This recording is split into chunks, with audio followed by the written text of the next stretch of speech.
This video is the result of a creative sentencing project in partnership with the Government of Alberta, Energy Safety Canada, and a company that experienced an incident involving a confined space and nitrogen gas.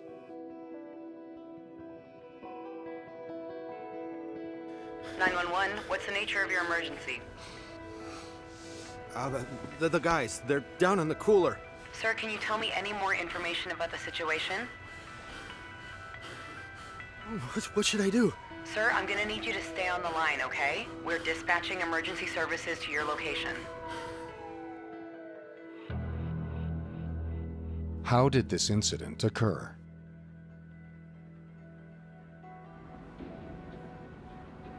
The facility is divided into two bays. This bay houses large coolers designed to reach temperatures as low as minus 185 degrees Celsius. In these coolers, nitrogen gas is used as a freeze treatment for metal pipes and other equipment so they can be reused. The nitrogen is stored as a liquid in a pressurized tank outside the building. The nitrogen turns into a heavy, invisible, odorless gas as it flows from the pressurized tank through supply lines to the coolers. This nitrogen gas is intensely cold. Cold nitrogen gas is heavier than air, so as it fills a cooler, it settles at the bottom, displacing the air. The cooling system includes two large coolers, which are connected by a transfer duct. This duct has two gate valves to control the flow of gas between the coolers. These valves are controlled manually. Each cooler is connected to an exhaust duct that runs up the wall and to the rear of the building, where the nitrogen vents outside. The exhaust ducts also have manual gate valves. The nitrogen supply is automated, so the equipment can be cooled overnight. During the cooling process, nitrogen is supplied to one cooler, and its exhaust gate valve is closed. The gate valves are open in the transfer duct between the coolers, as is the exhaust duct on the other cooler. This flow path exposes the other cooler to nitrogen, partially cooling its contents as the gas moves out of the system. This pre-cooled pipe is then fully cooled during the next overnight treatment cycle, when the nitrogen flow path is reversed. When a cooling cycle is complete, the nitrogen is purged using compressed air, and a gas monitor is lowered into the cooler. Once a safe level of oxygen is confirmed, workers can climb into the cooler to unload the equipment. Because of the extreme cold, fog will form in the open cooler, even when oxygen levels are safe. Removing the heavy pipes requires slings and a loader.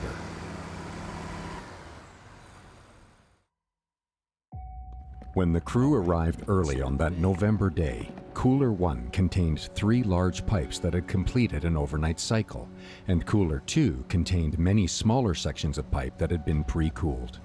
To accommodate a high volume of work, they need to run an additional cooling cycle in Cooler 2 during the day. This had not been done before.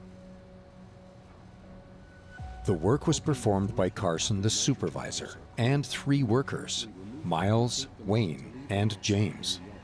James was new to the company, with this being his 9th day. Carson indicated that he and Miles would remove the pipes from Cooler 1, while Wayne and James processed other pipes in the yard. They purged the cooler and got to work unloading the large pipe. Miles climbed into the cooler to wrap slings around the pipe, and Carson removed 2 of them with the loader, placing them in the yard to warm up. The cooler lid was closed to prevent frost buildup on the remaining pipe, which they planned to unload later. Later that morning, the additional nitrogen cooling cycle was initiated in Cooler 2. However, the position of the gate valves was not adjusted to support this additional cooling cycle. This left an open flow path from Cooler 2 to Cooler 1. But with Cooler 1's exhaust gate valve closed, the preferred path of nitrogen was through the open exhaust duct on Cooler 2. The crew worked steadily on pipes in the yard until noon, when they broke for a quick lunch. After lunch, Carson and Miles returned to unload the large pipe they'd left in Cooler 1 that morning. When Miles opened the cooler lid, nitrogen immediately rushed through the transfer duct, as this was now the preferred flow path. Carson waited in the loader while Miles climbed into the cooler to attach slings to the remaining pipe.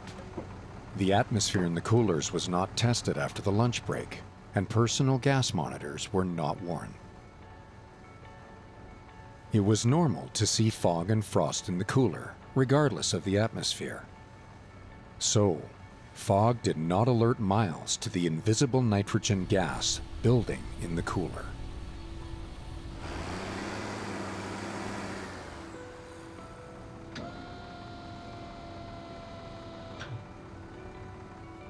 Miles made his way around the pipe and knelt down to pull the sling under the pipe.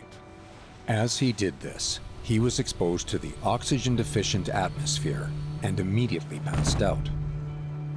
Carson, unaware of what had just happened to Miles, called out to see how things were going. When Miles didn't answer, Carson got off the loader to check on him. When he saw Miles, he called to Wayne for help and entered the cooler to assist. Hearing Carson yell for help, Wayne went to assist. Wayne climbed the ladder and entered the cooler to help.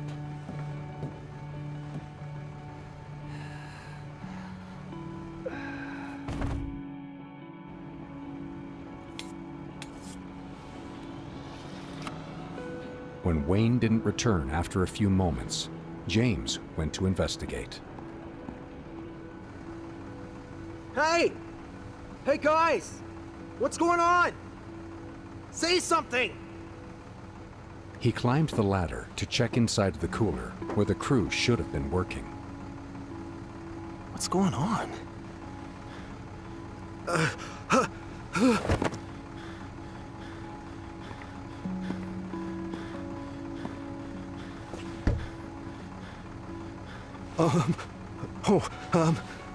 What should I do? 911, what's the nature of your emergency? For these three workers, help could not save them. All three lost their lives on November 15th, 2018 in Leduc, Alberta. What can we learn from this tragedy? There are several actions that can be taken to prevent future fatalities of this nature.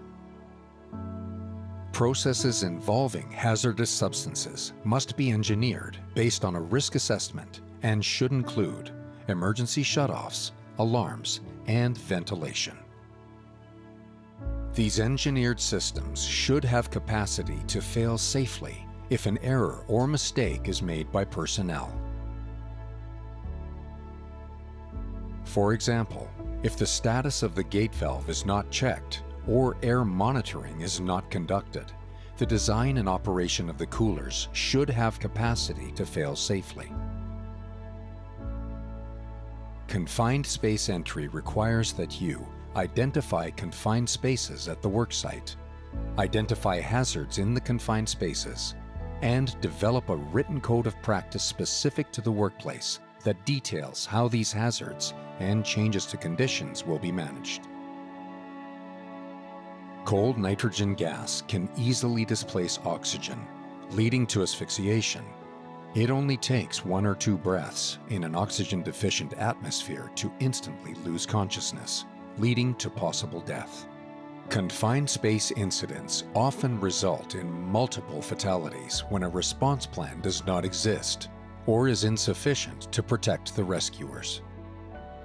Ensure that you are trained in confined spaces and their hazards, as well as the 7-step initial response strategy.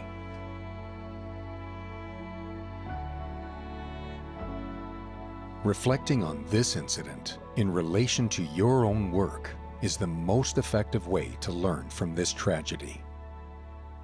Is it possible to fail safely with the confined space safeguards you have in place? Under what circumstances in your work could nitrogen or other asphyxiants impact you? What assurances do you have that your confined space emergency response plan is sufficient? What can you do today to prevent a similar tragedy? Visit Energy Safety Canada to learn more about what it takes to safely complete work.